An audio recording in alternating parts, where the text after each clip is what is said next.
આજે અહીંયા હું લસણવાળી સેવ બનાવીશ. લસણવાળી સેવ બનાવવા માટે સૌપ્રથમ મિક્સર જારમાં એક પેસ્ટ બનાવીશું. જેના માટે અડધી વાટકી લસણ, થોડું મીઠું, 2 ચમચી જેટલું મરચું, અડધી ચમચી ભરી હિંગ, અજમો 1 ચમચી બધું નાખી અને પેસ્ટ બનાવી લઈશું.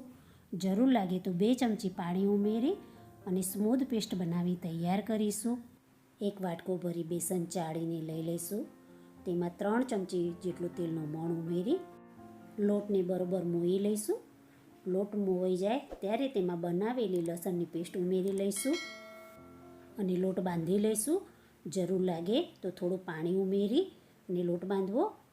લોટ અહીંયા બાંધી અને થોડો મસળી લેવો. સેવનો સંચો લઈ તેમાં જાડી સેવની જાળી મૂકી ગ્રીસ કરી બાંધેલા લોટને તેમાં ભરી લઈશું. ગરમ તેલમાં સેવને પાડી લઈશું અને ગરમ તેલ ઉપરથી થોડું રેડ્યા કરીશું. સેવ એક સાઈડે તળાય ત્યારે તેને પલટાવી બીજી સાઈડે પણ સરખી રીતે તળી લઈશું. સેવ તળાઈને તૈયાર થાય ત્યારે તેને નિતારી કાઢી લઈશું. આ રીતે બધી સેવો બનાવી તૈયાર કરીશું.